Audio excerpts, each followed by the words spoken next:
Mayor in the state of Connecticut, Luke Bronin, as well as a special guest who is going to talk about the significance of the American Rescue Plan and specifically the child tax credit. And so I would be remiss, Madam Speaker, if I also didn't give credit to Bridgeport President Danielle Wilkin, who is, along with Mark Scheinberg and Jim Hines, Mayor Ganim and the governor of the state of Connecticut earlier this year made sure that Bridgeport University would remain active and committed to the same kind of vitality that Mark Scheinberg has done everywhere that he's gone, but specifically here in East Hartford with Goodwin University.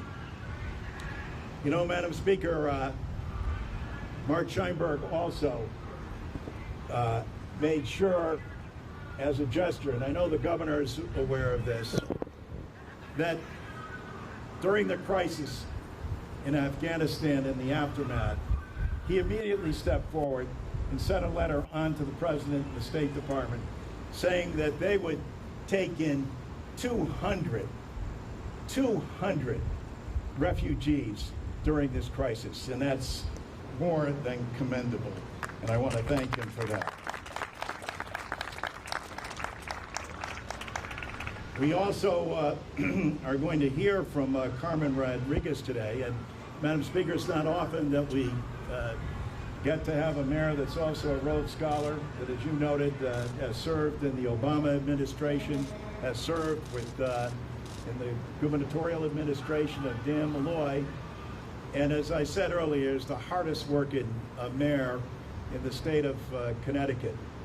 His enlightened and visionary leadership, his hands-on manner of which he has embraced the aid here from the American Rescue Plan, and his understanding of its impact on people makes him uniquely qualified to serve in this area, and also the person that we're calling upon to introduce our special guest, Mayor Bronin. Thank you so much, Congressman Larson. We are so lucky in the city of Hartford and the Hartford region to have the best congressman we could ask for. Madam Speaker, I know you've got a lot of incredible members of your caucus. We think we've got the best right here.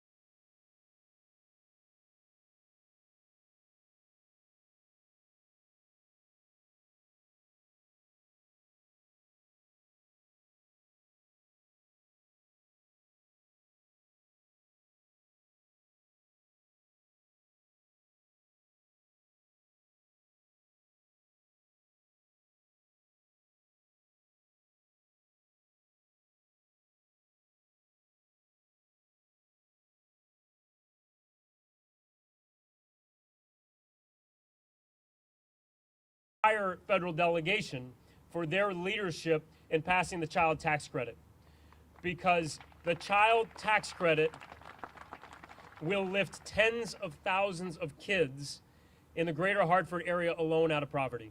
In our city, in our small city in Hartford, 28,000 kids under the age of 18 eligible for that tax credit, which is a game changer for those kids and for their families. We cannot thank you enough for what that has done and what it will do for families and for communities. And I also just want to say that it makes all the difference in the world when you've got federal and state and local working side by side together. A governor who took the opportunity to expand Connecticut's own earned income tax credit to build on what was being done at the federal level, who's worked side by side to make sure those resources got out there quickly. A Biden administration that heard that it was a little difficult to sign folks up for the tax credit if they weren't already signed up, and they immediately responded and made it easier. That kind of partnership is what our communities need. And so it's an incredible honor to be able to join everybody here to say thank you, Madam Speaker, Congressman, for what you have done. And also, most importantly, to get to introduce somebody who truly speaks for our community and for countless other communities. Carmen Rodriguez is a grandma of 9 grandkids. She picks them up after school. She takes care of them. And the child tax credit has made it possible for her and for the mothers of her grandkids to get them the school supplies they need, to make sure they don't have to choose between food and medicine or school supplies. Carmen, you have shown so much courage in your work with Mothers United Against Violence, in your work strengthening our community every day, but it's an incredible honor to have the chance to turn this over so that not just Connecticut, but our country can hear from you today.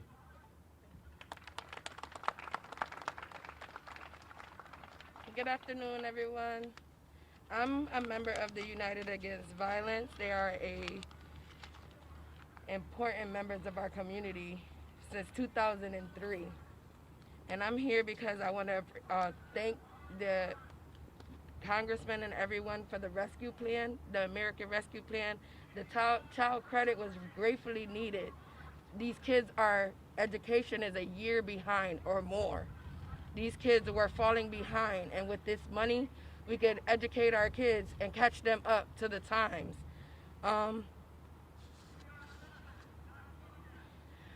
lost my son over almost a year and a half ago, and I'm raising his kids on top of my other grandkids. And without a father, now this money is stepping up and helping with the kids' education and keeping them focused and on the right track so that they won't fall through the cracks and being a part of our systems. Also, I'm very grateful for this plan as well because our kids deserve better. Like, just because we're a small city doesn't mean that our kids don't deserve the higher and a better education like they deserve. Like, they shouldn't be fall through the cracks. No child should be left behind.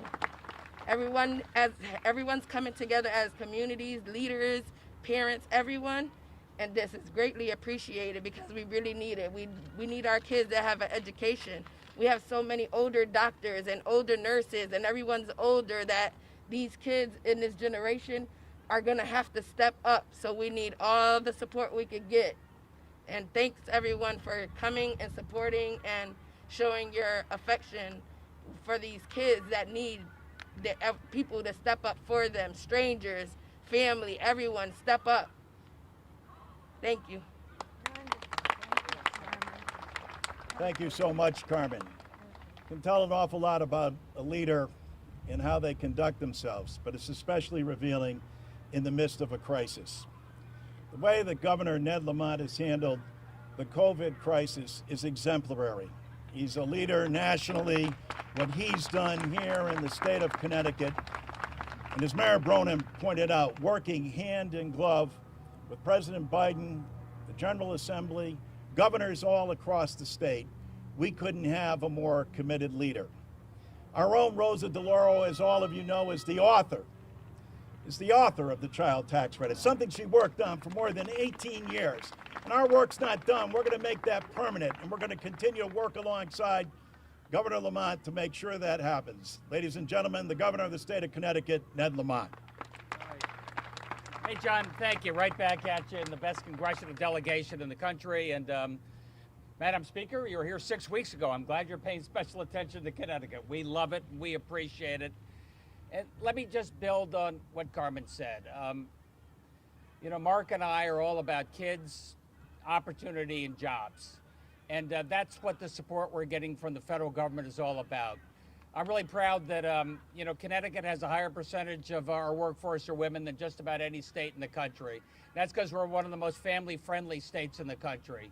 But right now, Madam Speaker, we have more women collecting unemployment than men. We got to continue to do a better job making it easier for everybody to get back to work and women to get back to work. And you're making that possible for us with your incredible investments.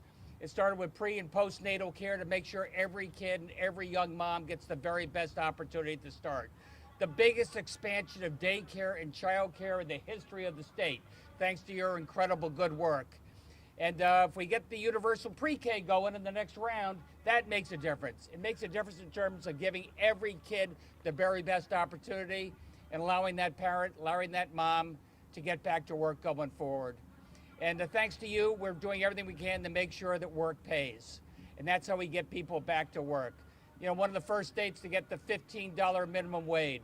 A big expansion, $15 minimum wage, and wages are going up. People deserve a raise. A big increase in the state share of the earned income tax credit so people can keep more of what they earn. That's what we're trying to do every day. And Mark Scheinberg and our amazing community colleges are providing free learning certificates for all the trades so people want to step up, get a new job, they get a better job. That's what the Speaker's done. That's what John Larson is doing. I think Luke Broden knows better than anybody what a difference it's making here in the city of Hartford. I'm so proud to be with you today. Thanks for everything you're doing. Well, thank you, Governor. And it's always a deep honor to have the Speaker of the House in your hometown. Most of you don't get to experience the Speaker the way members do. Maria Ciotto is in the audience today. All of you here know Billy Ciotto. What you probably don't know is that Billy Ciotto, when he first met Nancy Pelosi, said, "Madam Speaker, I want you to know that I have daughters, and we are so proud that you are the first woman speaker in the country. But I'm mostly proud that you are the first Italian speaker in the country." Billy, as you know, passed away this year. And 1 month to the day later, his beloved wife, Jeannie, passed away. During that time, the Speaker of the House, while she was dealing in the aftermath of January 6th, while she was putting together the American Rescue Plan and doing what people said couldn't be done, while we're dealing with a major pandemic, she picked up the phone and talked to her beloved Billy and his wife, Jean. You don't get to see that. We do as members. I watch her on the floor and watch her how she knows her caucus. You all know she knows the issues. You all know, if you read John Boehner's book, about her steel spine and her leadership. You all know that she knows how to count. But it's this exceptional compassion, this notion of being operational.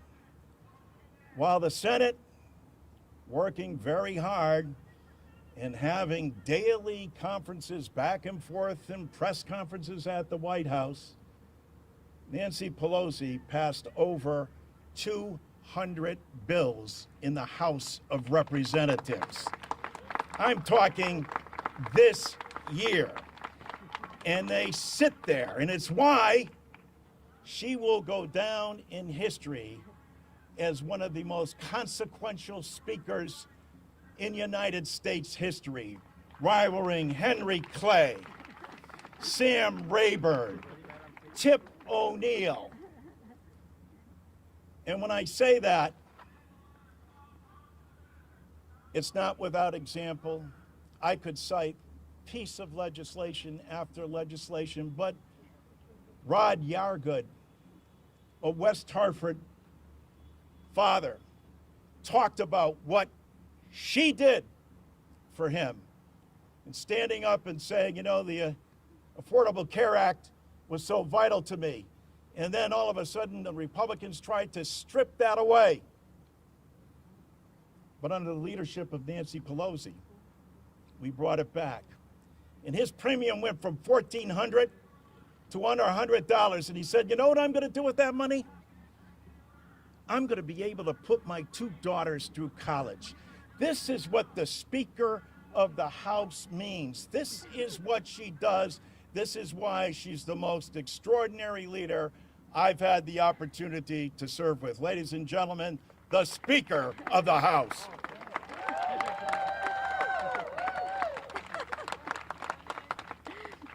I think that introduction may be longer than my remarks, but I can't promise because, you know, when a politician says, I'll be brief, that's a very dangerous phrase. But I will strive to be succinct. It is an honor to be here at Goodwin College. Mr. President, thank you for your extraordinary work, your great leadership, enabling people to be prepared to go into the workforce so they can take care of their families and reach their personal aspirations is probably the most important work that any of us has to do. Thank you for making Goodwin College an example, to a model for the country of how to train people for a job, to do so in a way that recognizes their family needs and their ability to balance it all. I'm honored to be here. I can't wait to come back again. And we've learned a lot from him just on this visit today. But don't worry, John Larson sings your praises regularly, and as you know, he can be generous with his remarks. So, in any event, what an honor it is to be at this school, this college. What an honor it is to be here with the governor of the state, a governor who has not only used the resources well that are out there from the federal government, he has also been an example of how we should prioritize what we're doing at the federal level so that it really works when it comes back to a state. And Governor, thank you for your leadership in so many ways, the minimum wage, earned income tax credit, you named so many things about the children, and you've been a great governor for the children. I think that's the best compliment of all. And Mayor Bronin, thank you for your leadership as well, taking your experience as one who worked in the Obama administration with Governor Malloy at the state level as a veteran of Afghanistan, so many ways, bringing all of that experience to bear as the mayor. So thank you so much for your leadership and also your, again, example. Now, Mr. Mayor, I want you to know something about John Larson. When we were writing these bills, Governor, you'll know what I'm saying, no offense, the governors wanted all the money. Not Governor Lamont, he understood. But we decided that we would have some of it go to the state and some of it go to the cities, municipalities, and counties. So that in this state you have no problem, your governor shares your values, but other places the money might not have gone to the states and localities and the counties. John Larson was a leader in making sure that happened in the legislation. So you've got your direct funding as well as the generosity of the state in all of this. Thank you, Mr. Mayor. Thank you. So John Larson, he is a leader in the Congress. He's part of the delegation, a senior member, Rosa DeLauro, as was mentioned, the godmother of the child tax credit, the equal pay for equal work, almost anything you can name.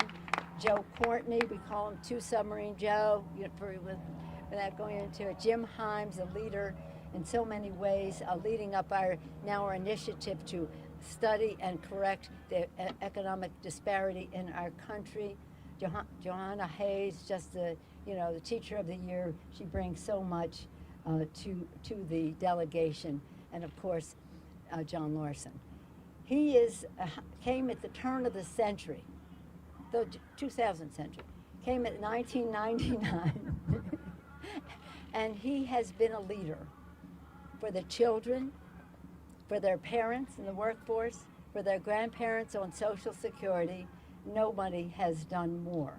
So I thank all of you for bringing him there. He is an intellectual resource, an advocate of relentlessness and relentless, dissatisfied, always urging us to do more for the children. So thank you, John Larson, and thank you for your kind words. But they all will agree, the governor, the mayor, the congressperson, Mr. President of the university, of the college, that our VIP today is Carmen Rodriguez. Carmen, thank you so much. Thank you so much. Her words, the truth that she spoke about what this means in the lives of people, is really the most eloquent statement of what we're trying to do. Let me just place this in time for a moment. When he became president, President Biden said, help is on the way. When he began his Build Back Better initiative, he wanted to do so in a bipartisan way. He said to the Republicans, and I was there when he said it, and he said it again and again, I want to find our common ground. If we can only find it on infrastructure, building the infrastructure, then let's do that. But I will not confine my vision to what we can do in a bipartisan way on infrastructure, because my vision is to build back better. And that means involving many more people in the economic prosperity and success of our country.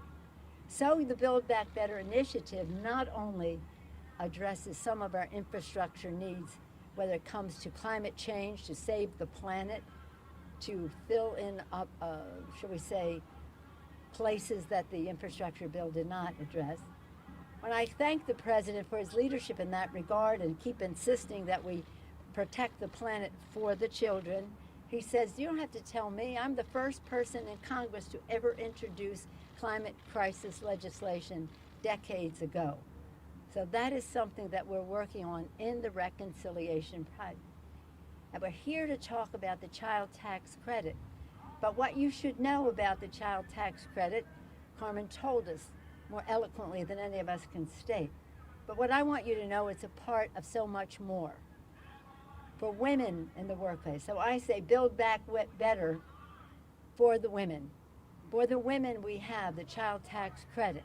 We also have paid family and medical leave, something John Larson has been working on since the days, even before he came to Congress. We have universal pre-K, which was referenced earlier as something that is there for the children. Children learning, parents earning. Everybody benefits from that. And then we have home health care. Home health care, so that if a person, a mom or a dad, a son or a daughter, has a person who is ill, a person with disabilities in their family, or a child, that they know that there will be home health care for that person. So this just goes on and on. It is liberating. It is transformative. And along with the child tax credit is a recognition of how we value children, how we support families, and how we must honor President Biden's vision of something bigger than just building roads and bridges, as important as that is. As important as that is, but how we must do more. So I appreciate that. I'll tell the president you said that. In any event, that is the plan. We expect to have this done in a matter of weeks. But in the meantime, in another week, the third check will go out for the child tax credit. That was part of the rescue package. The goal of the rescue package was to put vaccine in people's arms, money in people's pockets, prepare to put children safely in school, and people safely back at work. And that is what it is in the process of doing. But some of it, it was COVID oriented. We want to make it permanent. Again, we could have no more persuasive argument than the one that Carmen gave us. Now, Carmen has 9 grandchildren, and so do I. And we all know, as Carmen said, we owe these children, all of the children in our country, the opportunity to reach their fulfillment and make their mark. So thank you for sharing your story, Carmen. I have 5 children of my own. That's why I got the 9 grandchildren. And when people ask me, why did you ever go into politics? What motivated you? I tell them my why. My why is that 1 in 5 children in America lives in poverty, goes to sleep hungry at night. That's intolerable in our country. That's intolerable in our country. And that's what took me out of the kitchen to the Congress, from housewife to House Speaker, for the children. So this vision of Joe Biden is just so aspirational and so in keeping with addressing the needs of our children. I just want to acknowledge Secretary of State Denise Miller. Is she still here? I guess? She was. Well, I just want to acknowledge that she was there because this is so important to make sure that we respect those who are respecting the votes of the people as we go forward. So thank you to the Secretary of State. But anyway, thank all of you, and thank you to the people of Connecticut for sending such a distinguished delegation to the House and to the Senate, Senators Blumenthal and Murphy, and again electing such wonderful leaders in your state, in the city, the mayor, and in the state, Ned Lamont. Thank you all very much for being with us today. For the children. Thank you so much. And thank you, John Larson. I yield back to the distinguished chairman of the Social Security Subcommittee in the Congress. Thank you, Madam Speaker, and thank you again for being here in East Hartford at Goodwin University. I want to thank all of our participants, the governor, the mayor, President Scheinberg, and of course, as the speaker said, Carmen Rodriguez, who I think exemplifies what the child tax credit was all about. A special shout out to Rosa DeLauro, 18 years to work on a piece of legislation, but finally, when we had a Democratic president, a Democratic Senate, and Speaker Pelosi, the bill became law. Congratulations, Rosa. More importantly, congratulations to working men and women all across this country. God bless you. Thank you so much. Might the speaker entertain a question or two? Ma'am? Can you let us know how you feel about infrastructure and if there's going to be something? Take a question or two? Please, it's up to you. I'm happy to. Whatever the speaker wants. You have the midterm elections are the history of midterm elections are not on your side. Do you feel a special pressure and urgency regarding the reconciliation bill as far as whether or not this may be sort of the last gasp for truly large things? Well, I don't worry about the reconciliation bill in regard to the elections.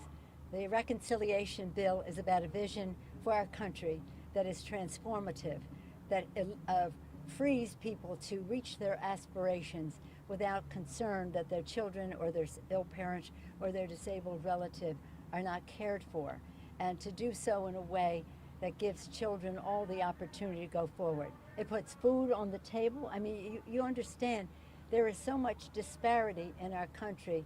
This bill is long overdue. Many of the things in the legislation exist in most developed countries in the world, but not in our country. So separating it from that. In terms of the elections, I have no, I know we will win the Congress. There are people who say, well, in the off year, it's not the good year. But I think any assumptions about politics are obsolete. We live in a whole new world of communication and the rest. And I think that all of our members who survived Trump being on the ballot with them will survive next year. With Trump not on the ballot. Are you worried that the infrastructure bill will get caught up in Washington as states, as you know, are looking for help and relief? Where do we stand now, and how hopeful are you that something will come out and will be something that you will support? Well, we all support the bill that came out of the Senate. It's a fine piece of bipartisanship, but it doesn't have everything, and it has practically nothing in terms of climate. And so we will address that in our bill. As I've said, the president said, I'll do all we can in a bipartisan way, but I will not confine my vision to what we can do in a bipartisan way if we're not going to address the climate issues and meeting the needs of our families for the children. So we'll be fine. We're on our path. I was in the meetings until I got on the plane to come here. I'll be back on the phone as soon as I leave here, and we're on our path. I feel pretty confident about it. Yeah. So not to belittle a $3,000 tax credit, the cost of child care in the state of Connecticut for 1 year for one child is $20,000 a year.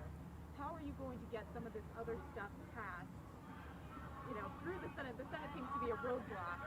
No, we'll have it in our bill. There are two different things we're talking. The child tax credit is money in the pockets for families to meet their needs, whatever they are, for their children. In the bill, we have hundreds of billions of dollars for child care tax credits.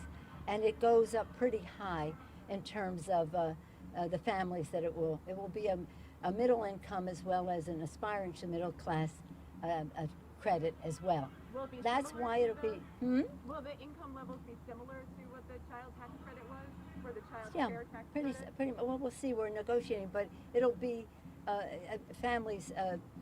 As I said, I don't want it to just be viewed as something for those who aspire to the middle class, because that would be reason enough to do it. But because we have middle class families who cannot afford child care, it's ridiculous that we don't have something so far. Since you asked about that, let me just tell you this. 50 years ago, you're getting too hot to hear this story? 50 years ago, in 1971, the Congress of the United States sent a bipartisan bill to the president's desk. Everybody, not everybody, many people thought that President Nixon would sign the bill. Child care.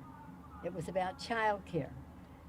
And so because it was bipartisan in the House and in the Senate, people thought that he would sign the bill. That was the expectation. Somebody, this is before most of you were born, but somebody named Pat Buchanan intervened and made a cultural argument against it, that to have child care for our children was like being in the Soviet Union, that other people would be taking care of people's children. A cultural war on families. Cultural war on families. And I go further into that, but I won't. And so the president vetoed the bill. 50 years later, we have a very generous child, couple $100 billion child, might be more, we'll see how it works out, but at least that, a child tax credit, and it will go to many families, most families in our country. Not the very, very wealthy, but to most families in our country. And it's something to be very proud of. And it's transformational and will make the difference in people's lives.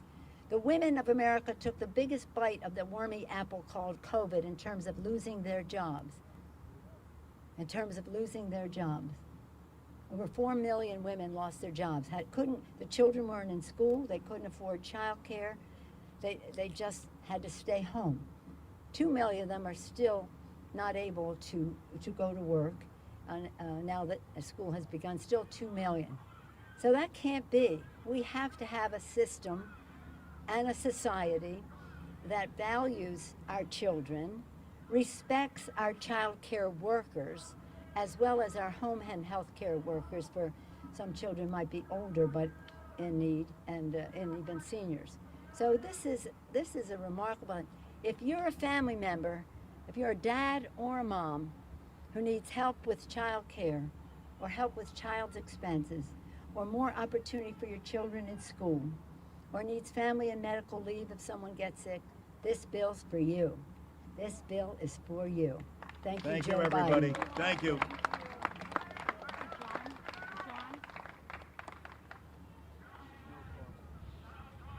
please tell the speaker, I was with Pelosi right before he did. And he texted me when she and it meant the world difference. Yeah, it did. He was very proud of her. Did you see Maria here? I want to meet her. Right here. Maria?